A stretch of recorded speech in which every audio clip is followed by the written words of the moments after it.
Hello everyone, I am Shubham. Welcome back to my channel brings brain.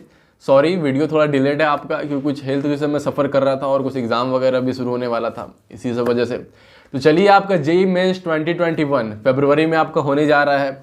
बस 2 महीना approx आपका बच गया है। तो ये समय अभी कितने ऐसे लोग होंगे कि अभी तक भी उनका प्रिपरेशन बहुत अच्छे से नहीं हुआ होगा या फिर बस थोड़ा बहुत ही शुरू किए होंगे। उनके लिए ये वीडियो बहुत ही ज़्यादा फायदा करने वाला है। उनको एक चांस मिलने वाला है कि हाँ, क्या क्या कवर करके वो अभी भी 2 महीने के समय में भी एक ठीक ठाक स्कोर वो ला करके एक अच्छे कॉलेज में, डिसेंट कॉलेज में एडमिशन ले सकते हैं। और बाकी भी लोग, उनको भी इस वीडियो से आइडिया लग जाएगा कौन कौन से इजी चैप्टर्स हैं जो उनको कवर कर लेना चाहिए, ताकि उनका मार्क्स और भी ज़्यादा बढ़ जाए, वो भी ईजिली ही। तो मेरे अकॉर्डिंग जो भी चैप्टर्स ईजी लगा या उन्हें कवर करना आसान लगा और उनसे क्वेश्चंस आते हैं और डेफिनेटली बन ही जाते हैं मोस्ट ऑफ द केसेस में, उन सब चैप्टर्स को मैंने अपने एक्सपीरियंस से इंक्लूड किया। और मैंने जो भी अपना लिस्ट बनाया था उसका फाइनल सजेशन मैंने जेईई मेंस के ऑल इंडिया रैंक 1700, जिसका मैंने इंटरव्यू लिया था, चैनल पे होगा। अगर आप नहीं देखे तो जाके देख सकते हैं, कुछ गाइडेंस आपको मिल जाएगा। उसके बाद मैंने एक ओवरऑल लिस्ट तैयार किया है जो मैं आपके साथ आज डिस्कस करूंगा। काफ़ी मेहनत लगा वीडियो को बनाने में, तो अगर पसंद आएगा तो फिर अपना भरपूर सपोर्ट जरूर दिखाइएगा। तो चलिए अब सारे चैप्टर्स को देख लेते हैं। पर हाँ, ये ध्यान रखिएगा कि जो भी मैंने लिस्ट बनाया उसमें कुछ आपके अकॉर्डिंग, आपके कंफर्ट के अकॉर्डिंग कुछ चैप्टर्स के नाम इधर उधर हो सकते हैं। कुछ आपको ना मिले या फिर कुछ लगे कि हाँ कुछ एक्स्ट्रा चैप्टर्स हैं, तो आपके कंफर्ट के अकॉर्डिंग थोड़े बहुत इधर उधर हो सकते हैं। तो उतना अंडरस्टैंडिंग आप रखिएगा। तो देखिए, यहाँ पे आपके सामने लिस्ट है केमिस्ट्री का। टोटल 7 चैप्टर्स का नाम आपको दिख रहा होगा इसमें। पहला आपका general principle and process for isolation of elements है, जो आपका ओवरसाइड मेटलर्जी नाम के चैप्टर से भी जाना जाता है। बिल्कुल याद बस आप कर लीजिए पूरे चैप्टर को एनसीईआरटी से ही, और आपका काम हो जाएगा जेईई मेंस के लिए। दूसरा केमिकल काइनेटिक्स है, फिजिकल का चैप्टर है आपका, फिजिकल केमिस्ट्री का। केवल आपको इसमें जो आपका रेट लॉ का एक्सप्रेशन हो गया, के का कांस्टेंट का अलग अलग फॉर्म हो गया आपका, और आपका टी हाफ, ये सब हो गया। बस उनका आपको फॉर्मूला याद रखना है, बिल्कुल एज इट इज़ फॉर्मूले पे ही आपका इससे क्वेश्चन आता है। तीसरा कोऑर्डिनेशन कंपाउंड है आपका, नोमेनक्लेचर वगैरह इसका हो जाता है, ऑक्सीडेशन स्टेट हो जाता है, ये इलेक्ट्रॉनिक कॉन्फिगरेशन हो गया, पेयरिंग वगैरह, ये सब क्वेश्चंस रहते हैं इसमें। छोटा चैप्टर, ज़्यादा बड़ा चैप्टर नहीं है। कुछ इंपॉर्टेंट टॉपिक्स हैं इसमें इनऑर्गेनिक केमिस्ट्री का, आपका वो पढ़ लीजिएगा, इजीली आपका क्वेश्चन बन जाएगा चैप्टर से भी। फिर बायोमोलिक्यूल्स एंड पॉलीमर्स, जान ही रहे होंगे आप, ऐसे भी आप लोग इसे बोनस चैप्टर समझते होंगे। पर हाँ, ये बिल्कुल बोनस चैप्टर है। पर एक चीज़ कभी कभी ऐसा हो जाता है कि बायोमोलिक्यूल से आपका ऐसा स्ट्रक्चर का क्वेश्चन पूछ देता है, ऐसा स्ट्रक्चर आपको दे देगा कि आप कितना भी पढ़े हुए रहिएगा फिर भी आप नहीं बना पाएगा, क्योंकि मतलब कहाँ से कुछ वैसा स्ट्रक्चर उठा के दे देता है। तो बायोमोलिक्यूल्स में कभी कभार ऐसा हो जाता है, कुछ ऐसा क्वेश्चन पूछ दिया जो नहीं बन सकता। तो पर हाँ, क्वेश्चन आपका बनने लायक ही रहेगा आपका मोस्ट ऑफ द क्वेश्चंस में, बायोमोलिक्यूल्स और पॉलीमर से आपका। फिर आपका इन्वायरमेंटल केमिस्ट्री हो गया, फिर आपका सॉलिड स्टेट और पीरियोडिक टेबल हो गया। ये सब तो क्लियर, आपका इन्वायरमेंटल केमिस्ट्री और पीरियोडिक टेबल बिल्कुल क्लियर है आपका। सीधे आप पढ़िएगा, रटिएगा, आपका सॉल्यूशन क्वेश्चन बन जाएगा। पीरियोडिक टेबल का क्वेश्चन कई बार ऐसा हो सकता है कुछ बार आपका कि S block, P block, D block, ये सब जो होता है उनमें से थोड़ा मिक्स करके आपका पीरियोडिक टेबल का क्वेश्चन आपको मिल सकता है, पर सिंपल ही क्वेश्चन रहेगा आपका। सॉलिड स्टेट का क्या है आपका, कि ऐसे लगभग सभी केसेस में इजी ही क्वेश्चन आता है आपका, बहुत इजी क्वेश्चन आता है। कभी कभार कुछ इसमें भी स्ट्रक्चर वगैरह जो आपका होता है, टेट्रागोनल स्ट्रक्चर हो गया या ऑर्थोरोम्बिक स्ट्रक्चर हो गया, वो सब स्ट्रक्चर्स में से कुछ पूछ देता है। पर ऐसा भी नहीं होता कि बहुत बार से पूछेगा, वो स्ट्रक्चर के बारे में आपका एनसीईआरटी में दिया हुआ है, ठीक है। तो उस स्ट्रक्चर अगर आप याद पर कुछ एक्स्ट्रा याद करने वाला वो सब चीज़ें हैं, तो वो आप याद की हो तो बना लीजिएगा। पर ऐसे ओवरऑल ये इजी चैप्टर बिल्कुल लगेगा आपको। इसके बाद आपके कुछ चैप्टर्स हैं, स्पेशल मेंशन कैटेगरी मैंने यहाँ पे नोट किया, उसमें डाला है। वो इसलिए स्पेशल मेंशन में डाला है कि चैप्टर्स मेरे अकॉर्डिंग इजी ही रहते हैं उसमें, पर होता क्या है, या तो चैप्टर काफ़ी बड़ा हो जाता है या फिर कभी कभार थोड़ा बहुत इधर उधर होता है क्वेश्चंस, तो इसलिए मैंने उसे स्पेशल मेंशन में डाल दिया। पर उसे भी आप पढ़िएगा तो आप मतलब ज़्यादा आपको दिमाग पे जोर नहीं डालना पड़ेगा, आप समझ सकते हैं चीज़ों को इजीली। उस पर आपका जीओसी है, जनरल ऑर्गेनिक केमिस्ट्री। एक तो पहला बहुत ही ज़्यादा इंपॉर्टेंट चैप्टर ये आपका, ऑर्गेनिक पढ़ने के लिए, समझने के लिए मोस्ट इंपॉर्टेंट चैप्टर है आपका, शुरुआत का चैप्टर होता है और क्वेश्चन से डायरेक्टली आता है और बिल्कुल सिंपल क्वेश्चन रहता है कि आप ऑर्डर वगैरह पढ़े हुए हैं बेसिसिटी का, या फिर कई तरह का कौन स्ट्रक्चर ज़्यादा स्टेबल है, ये सब इसमें आप पढ़े हुए हैं, तो आप वो क्वेश्चन कर लीजिएगा। पर वही बात है कि जीओसी थोड़ा आपका लंबा चैप्टर है। अगला आपका केमिस्ट्री इन एवरीडे लाइफ है। अगर ये चैप्टर आप नहीं पढ़े हुए हैं तब तो आप क्वेश्चन बना ही नहीं पाइएगा इसका। पढ़े हुए हैं, अगर आप चैप्टर को अगर पढ़ चुके हैं तो मतलब मैक्सिमम चांस है कि आप बना लीजिएगा। पर वही केस है कि कभी कभार ऐसा क्वेश्चन पूछ देगा कुछ स्ट्रक्चर वगैरह उठा करके, ठीक है, किसी दवाई वगैरह, किसी कंपाउंड का स्ट्रक्चर उठा करके ऐसा पूछ देगा कि मतलब सारा याद किया धरा आपको बेकार हो जाएगा। ऐसे जनरली सिंपल ही आता है, आ गया तो बना लीजिएगा। पर कभी कभार ऐसा होता है कि घुमावदार क्वेश्चन पूछ देता है ऐसे से, तो फिर बनना बहुत ही मुश्किल हो जाता है। फिर आपका एसपीडी एंड एफ ब्लॉक है। ये सब चैप्टर बिल्कुल आपके एनसीईआरटी के बेसिस के ऊपर ही आते हैं। क्लियरली आपको हर जगह ये बात आपको बता दिया गया होगा कि यह एसपीडीएफ इस सब ब्लॉक से आपका इनऑर्गेनिक मेनली जो भी हो गया वो आपका एनसीईआरटी पर ही बेस्ड होता है आपका। और बस बच्चे फिर भी स्किप करते हैं P block, DF and F block, ये सब क्योंकि थोड़ा लंबा चैप्टर लगता है। पी ब्लॉक तो बहुत ही लंबा है, इसलिए बच्चे स्किप कर देते हैं। इसीलिए मैंने स्पेशल मेंशन में इंक्लूड किया कि थोड़ा लंबा लगता है लोगों को, इसलिए स्किप कर देते हैं। पर ऐसा नहीं, अगर आप पढ़ लीजिएगा, समझ लीजिएगा आपको कि हाँ भाई क्या क्या आपको याद करने का काम का चीज़ उस चैप्टर्स में से, आप केवल उनको याद कर लीजिएगा तो फिर आपका काम बन जाएगा इजीली जेईई मेंस में। यहाँ पे एक इन्फॉर्मेशन शेयर करना है मुझे क्लास 10th और क्लास 11th के बच्चों के लिए। अनअकैडमी प्लेटफॉर्म पे आपका रेस IIT जेईई करके 19 दिसंबर को फ्रॉम 12 to 3 PM आपका टेस्ट होने जा रहा है। जो बच्चे अभी क्लास 10th में 11th में जाने वाले हैं और उनका IIT टारगेट है वो इस टेस्ट को दे सकते हैं। सिलेबस आपके स्क्रीन पर दिख रहा होगा और इस टेस्ट में पार्टिसिपेट करने के अलग से कुछ बेनिफिट्स भी आपको, अगर आप इसमें अच्छा परफॉर्म करते हैं तो आपके लिए काफ़ी एक्साइटिंग रिवॉर्ड्स हैं। आपका फ्री सब्सक्रिप्शन है अनअकैडमी प्लस का, फिर आपका कुछ कैशबैक वाउचर्स भी हैं। और ये टेस्ट डिजाइन किया अनअकैडमी के टॉप एजुकेटर्स आपके नमोकॉल सर, समीर सर, इन सब ने टेस्ट को डिजाइन किया मिल करके। और क्लास 11th के बच्चों के लिए फुल सिलेबस टेस्ट है। जो भी आपका क्लास 11th का पूरा सिलेबस है पूरा का पूरा एग्जाम में पूछा जाएगा। क्लास 11th के बच्चे जो इस टेस्ट में परफॉर्म करेंगे उनको क्लास 12th का प्रिपरेशन करने का मौका मिलेगा अनअकैडमी से आपका, और उनके लिए भी सेम बेनिफिट आपका अनअकैडमी पे फ्री सब्सक्रिप्शन आपका और कैशबैक वाउचर्स अवेलेबल है। सो 19 दिसंबर को दोनों क्लास के बच्चों के लिए आपका टेस्ट होगा, तो एटलीस्ट प्रैक्टिस के लिए तो आप टेस्ट जरूर दीजिएगा। और आप इस टेस्ट को आप फ्री में दे सकते हैं, आप कोड यूज करिएगा prep JEE, PREPJEE। Description box में आपका लिंक दिया हुआ है, उस लिंक पे क्लिक करके आप इस टेस्ट के लिए इनरोल हो जाइए। और किन्हीं को अगर सब्सक्रिप्शन लेना है प्लेटफॉर्म पे वो भी इस कोड को यूज कर सकते हैं प्रेप जेई, उन्हें 10% का डिस्काउंट मिल जाएगा सब्सक्रिप्शन। चलिए अब फिजिक्स में आते हैं। आपका पहला यूनिट्स एंड मेजरमेंट्स। आप देखते होंगे कि डायमेंशन वगैरह क्वेश्चन पूछते रहता है आपको क्वेश्चन पेपर में। दूसरा आपका motion in one direction plane, बहुत ही सिंपल चैप्टर, एकदम बेसिक फोर्स वगैरह का आपको इसमें पढ़ना होता है। मतलब कुछ पोर्शन तो आप इसका 9th वगैरह में पढ़े होंगे तो उसका आइडिया रहता है। तो इजीली इस चैप्टर से क्वेश्चन आता ही आता है और क्वेश्चन आपका बन भी जाता है। अल्टरनेटिंग करंट बहुत सिंपल, कुछ कुछ फॉर्मूलाज है, कुछ कुछ ग्राफ्स हैं, बस उन्हीं को आपको देखना समझना है, उसके बाद आपका काम खत्म। और बड़ा बात हो कि चैप्टर भी बहुत छोटा है आपका अल्टरनेटिंग करंट। फिर ऑप्टिकल इंस्ट्रूमेंट है अगला। ये एक चैप्टर नहीं है, मैं एक टॉपिक का नाम लिखा हूँ इसमें, क्योंकि ऐसे ही आपका जो रे ऑप्टिक्स है या फिर आपका वेव ऑप्टिक्स हो गया, पूरा जो ऑप्टिक्स आपका बहुत ही बड़ा टॉपिक है, बड़ा चैप्टर है। और उसमें एक पोर्शन छोटा सा आपका ऑप्टिकल इंस्ट्रूमेंट्स है, अलग अलग इंस्ट्रूमेंट्स के बारे में आपको पढ़ना होगा उसमें, टेलीस्कोप वगैरह ये सब का। और एक तो आपका ये बोर्ड्स के लिए भी इंपॉर्टेंट है, बोर्ड्स में भी काफ़ी पूछा जाता है ऑप्टिकल इंस्ट्रूमेंट्स से।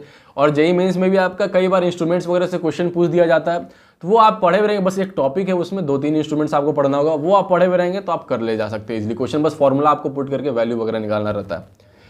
उसके बाद अगला जो भी चैप्टर है dual nature of radiations and matters, atoms and nucleus, भाई मतलब करना ही करना है। ये सब चैप्टर्स तो छोड़ के जाने लायक बिल्कुल भी नहीं है। आप जान ही रहे होंगे क्या करना होता है, बिल्कुल इसमें फ्रीक्वेंसी निकालना है, वेवलेंथ निकालना है, एनर्जी कैलकुलेट करना है। और एक बहुत बड़ा फायदा क्या है कि सेम ये इसी से जुड़ा आपको केमिस्ट्री में भी पढ़ना है, तो उधर भी आपको फायदा कर जाएगा, या फिर केमिस्ट्री पढ़ें तो इधर भी आपको फायदा कर जाएगा।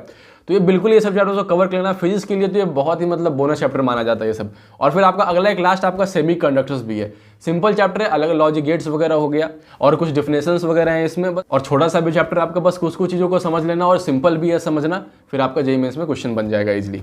स्पेशल मेंशन में यहाँ 2 चैप्टर आपका है। पहला ग्रेविटेशन मैंने रखा है, कई लोगों को भारी लगता है क्योंकि अगर फोर्स वगैरह वो ढंग से नहीं पढ़े रहते हैं तो थोड़ा बहुत उनको मतलब डिफिकल्ट लगता है ग्रेविटेशन। पर क्वेश्चन इससे मोस्ट ऑफ द केसेस में ग्रेविटेशन से भी आपका सिंपल क्वेश्चन आता है, इजी मॉडरेट के बीच में लगभग आपका ग्रेविटेशन पड़ जाता है। अगला जो आपके इलेक्ट्रिक चार्जेस एंड फील्ड्स है, ये देखिए ये थोड़ा सा बड़ा चैप्टर है, इसीलिए मैंने इसे स्पेशल मेंशन में डाला है। वरना अगर आप इसे पढ़े हुए हैं तो फिर तो इसका आपको बनना ही बनना है सवाल, ठीक है, क्योंकि आपका ये इलेक्ट्रोस्टैट जो आपका पोर्सन है या करंट इलेक्ट्रिसिटी, उसका ये पहला मतलब बेसिक सा यह चैप्टर है आपका electric charger and fields. Basic सारा कुछ बेसिक, यही है कि काफ़ी ज़्यादा मतलब थोड़ा बड़ा चैप्टर है, कई डिफिनेशन है, फॉर्मूला है, बेसिक डेरिवेशन है, तो सारा बेसिक चीज़ें पढ़ना है। इसी का बेसिक करते कि थोड़ा चैप्टर बड़ा हो गया आपका, और आप पढ़ लीजिएगा एक बार चैप्टर, तो ऐसा नहीं है कि इस चैप्टर से क्वेश्चन आएगा और आपका छूट जाएगा, और क्वेश्चन तो आता ही आता है ये चैप्टर से। चलिए मैथ्स पे बात कर लेते हैं। पहला आपका सेट्स, रिलेशंस एंड फंक्शन कर लीजिएगा चैप्टर, एकदम सिंपल सा। फंक्शन में आपको रेंज वगैरह निकालने क्वेश्चन आ सकता है, सेट्स वगैरह में आप देखते होंगे डायग्राम वगैरह, वेन डायग्राम, उन सब का हेल्प लेकर के आप सॉल्व वगैरह कर सकते हैं, ये सबसे क्वेश्चन आता है। लिमिट कंटिन्यूटी आप वाला सिंपल, बस आपको फॉर्मूला याद रखना है कि हाँ भाई लिमिट कैसे फॉर्मूला निकालते हैं, कि हाँ भाई इस पॉइंट पे लिमिट का वैल्यू क्या आ रहा है, कंटिन्यूटी कैसे प्रूव करते हैं, जो आपको थोड़ा सा प्रैक्टिस होना चाहिए कि एग्जाम में सॉल्व करने से कहीं गलती नहीं हो जाए, क्योंकि हो सकता है फंक्शन थोड़ा टेढ़ा मेढ़ा दे दे पर सॉल्यूशन और उसका कॉन्सेप्ट बिल्कुल ईजी रहता है आपका। फिर वेक्टर अलजेब्रा सिंपल आपका, क्रॉस प्रोडक्ट, डॉट प्रोडक्ट, ठीक है, स्केलर ट्रिपल प्रोडक्ट, ये सब आपका इसमें पूछा रहता है। एरिया हो गया आपका, सॉल्व करने में लेंदी थोड़ा होता है क्योंकि आपको पूरा इंटीग्रेट सिंपल इंटीग्रेशन ही आता है, ठीक है। इंटीग्रेट करके आपको निकालना पड़ता है एरिया, आपको 2-3 ग्राफ्स को माइनस वगैरह करके बेसिक चीज फॉर्मूला वगैरह याद रखे हुए हैं। एनसीईआरटी लेवल का ही आता है मोस्टली। फिर आपका आ गया स्ट्रेट लाइन्स, ये तो हम लोग पहले भी क्लासेस में हम लोग पढ़ते थे, ठीक है। सिंपल सा आपको डिस्टेंस वगैरह निकालना ये सब रहता है। स्टैटिस्टिक आपका करना ही करना भाई, छोड़िएगा नहीं। ये समझिए कि हाँ भाई लेंदी होता है, क्वेश्चन आता है और बनना ही बनना, इसमें मतलब कुछ क्रिएटिविटी आता नहीं है इसमें, ठीक है। सिंपल जो आप सारे वेरिएशन पढ़े होते प्रॉब्लम का, उन्हीं वेरिएशन में से कोई एक आपका इसमें आ जाएगा। फॉर्मूला पढ़े हुए आप, मेथड मालूम है, इजीली आप बना जाएगा इसको। अगला मैथमेटिकल रीजनिंग, सेम केस इसका भी है, ठीक है। एक तो मतलब ये सब चैप्टर जो मैंने बताया एकदम छोटा छोटा चैप्टर्स भी आपका कोई ज़्यादा है भी नहीं। सिंपल फॉर्मूला आपको पढ़ लेना है, कुछ क्वेश्चन देख लेना, काम आपका हो गया बस। यहाँ पर आपका स्पेशल मेंशन में पहला है डिफरेंशियल इक्वेशंस।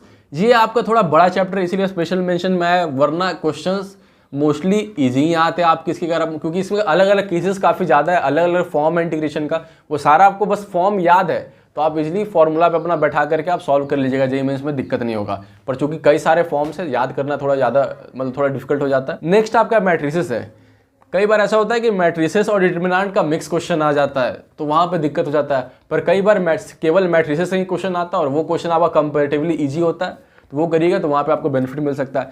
फिर आपका सर्कल है। सर्कल से भी सिंपल क्वेश्चन आता है, हो क्या सकता है, स्ट्रेट लाइन और सर्कल से मिक्स क्वेश्चन आएगा। तो अब स्ट्रेट लाइन पढ़े हुए तो आप बना ले जाइएगा, सर्कल आप थोड़ा भी पढ़े हुए, पर कभी कभी ये हो जाता है कि सर्कल से और आगे आपको कोनिक सेक्शन वगैरह से मिक्स प्रॉब्लम आ जाता है, तो उस केस में थोड़ा डिफिकल्टी आपको लग सकता है। पर ऐसे स्ट्रेट लाइन वगैरह से मिक्स होकर सर्कल का क्वेश्चन आता है तो आप सर्कल पढ़े हुए रहेंगे तो वो क्वेश्चन भी आप बना ले जाइएगा। तो जितने भी चैप्टर्स मैंने कवर किए सारे सब्जेक्ट्स में, मेनली मैंने इसी बात का ध्यान रखा था कि वो सारे चैप्टर्स आपके कंपैरेटिवली इजीली कवर हो जाएं, एक मतलब डिसेंट लेवल का आप उस चैप्टर्स को पढ़ लिए तो फिर आपका क्वेश्चन बन जाए एग्जाम में। अब मैं आपको थोड़ा आइडिया दे देता हूँ कि कितने टाइम में आप ये सारे चैप्टर्स को कवर कर सकते हैं और कितना मार्क्स का लगभग आपसे क्वेश्चन पूछा जाएगा जिसको आप आसानी से कन्वर्ट कर पाएं। लगभग मैंने देखिएगा पर सब्जेक्ट में मैंने 7 चैप्टर्स इंक्लूड किया, टोटल 21 चैप्टर्स आपके हो गए।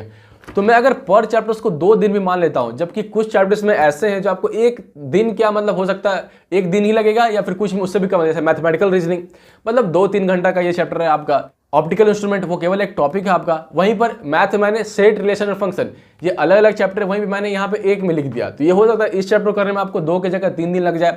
पर ऐसे ओवरऑल में 21 चैप्टर टोटल थे, तो ओवरऑल आप देखिए जैसे motion in one direction plane था, ये तो आप पहले भी पढ़े हुए हैं, ये 1 या 1.5 दिन लग सकता है आपको इस चैप्टर को कवर करने में। अल्टरनेटिव करंट 1 दिन काफी आपका इस चैप्टर को कवर करने में। तो कई ऐसे चैप्टर हैं जिनको आप 1 दिन में इजिली कवर कर लीजिएगा, कुछ को 2 दिन या उससे थोड़ा ज्यादा लग सकता है, जहां पे मैंने 2-3 चैप्टर को एक साथ लिख दिया है। तो जो भी मैंने 21 चैप्टर्स मेंशन किया, चलिए 2 दिन मान के चलता हूँ, ठीक है, हर एक चैप्टर को, तो 21 to 42 डेज, तो अप्रॉक्स 40 दिन में आप ये जो पर सब्जेक्ट 700 चैप्टर था वो आप कवर कर लीजिएगा 40 दिन में। आपके पास कितना समय बचा, आपके पास 2 महीना, 60 दिन आपके पास समय बचा है और आप 40 दिन में कवर कर लीजिएगा। उसके बाद आपका 8 चैप्टर्स स्पेशल मेंशन के और आपके पास बचा हुआ 20 दिन है। और वो बचे हुए 20 दिन में आप 10 दिन के अंदर 10 दिन बाकी रिवीजन या क्वेश्चन प्रैक्टिस आप करिएगा, ठीक है, उधर मैं पूरा साइड कर देता हूँ। तो बचे 10 दिन में अगर आप जो 8 चैप्टर आपको जो मैंने स्पेशल मेंशन बताया उसमें भी आप कुछ कवर कर लीजिएगा तो और आपका बहुत ही ज़्यादा तगड़ा तैयारी हो जाएगा। अब मैं आपको मार्क्स का आइडिया दे देता हूँ। लगभग जो मैंने बेसिक स्पेशल मेंशन को हटाकर जो मैंने 21 चैप्टर्स बताया है, 25 से 30 के बीच में आपका लगभग क्वेश्चन, आपका जो मैंने 21 चैप्टर्स बताया उसमें आपको 25 to 30 क्वेश्चन का राउंड रहेगा। अगर आप स्पेशल मेंशन वाले चैप्टर्स भी कर लेते हैं तो 10 to 15 क्वेश्चन आप और ऐड कर लीजिए। मीन्स आप समझ लीजिए अप्रॉक्स आपका 40 क्वेश्चन का आपका प्रिपरेशन हो जाएगा, 40-45 क्वेश्चन का केवल 2 में। मैंने आपको समय में कैलकुलेट करके बता दिया। अगर आप मतलब ऑनेस्टली लगेगा, ये तो बात है, ठीक है, जितना बोल देना आसान होता है उतना करने में आप करने बैठेगा तो पता चलेगा कितना समय लगता है, ठीक है, ये तो सही बात है। अभी भी आप ये समझ सकते हैं कि बहुत कुछ अभी बिगड़ा नहीं है। 2 महीने में भी आप 40-45 क्वेश्चन को आप प्रिपेयर कर लेते हैं, और ये तो मैं बिल्कुल फ्रेश में बता रहा हूँ। और ऐसा तो होगा नहीं कि पहले से आपका 5-10 चैप्टर भी नहीं किया होगा। टोटल आपका 11-12 मिला करके आई थिंक 90 चैप्टर्स होगा। ऐसा तो हो नहीं सकता कि पहले से आपका 10 चैप्टर्स नहीं किया होगा, कुछ इसमें से किया होगा तो आपका समय बच जाएगा, उसके जगह पे और कुछ और चैप्टर्स आप कर सकते हैं। तो मतलब इजीली आप चाहें, अगर अभी से भी आप ऑनेस्टली लग जाइएगा तो मैं बता रहा हूं बिल्कुल ही आप एक डिसेंट स्कोर कर जाइएगा और एक डिसेंट कॉलेज में आप एडमिशन ले लीजिएगा। कितने ऐसे बच्चे हैं जो लास्ट मंथ्स में अपने प्रिपरेशन में बहुत बड़ा चेंज लेते हैं और एक अच्छे जगह पे एडमिशन ले लिए हैं। वो 40-45 क्वेश्चन मतलब मैं 160 to 180 मार्क्स का बात कर रहा हूँ। 160-180 में अगर आप 140 या 130-150 आ गया तब तो काफ़ी अच्छा हो गया। 130-140 भी आप लेकर आ सकते हैं, तब भी आपको एक डिसेंट एनआईटी में एडमिशन मिल सकता है। मैं एक एवरेज मार्क्स का बात कर रहा हूँ। ऐसे मार्क्स तो आपका स्विफ्ट पे भी डिपेंड कर सकता है, हो सकता है आप 120 नंबर में काफ़ी अच्छा जाए और हो सकता है 150 में थोड़ा सा कम ही रह जाए आपका। सिंपल कहने का मतलब यही है कि अभी भी आपके पास अच्छा खासा समय अपॉर्चुनिटी बचा हुआ है। एक सही स्ट्रैटेजी बनाइए और लग जाइए बिल्कुल। और अगर कॉलेज नहीं चाहिए अच्छा सा तो फिर छोड़ दीजिए, जैसे चल रहा है वैसे चलने दीजिए। तो बस इतना ही इस वीडियो में। अगर वीडियो से आपको थोड़ा हेल्प, कुछ गाइडेंस मिला होगा तो फिर चैनल को सब्सक्राइब और वीडियो को लाइक जरूर करिएगा और जुड़े रहिएगा चैनल से, ताकि आगे भी मैं आप तक इसी तरह से बेनिफिशियल कंटेंट पहुंचाता रह सकूं। तो चलिए दोस्तों, फिर मिलते हैं अगली वीडियो में।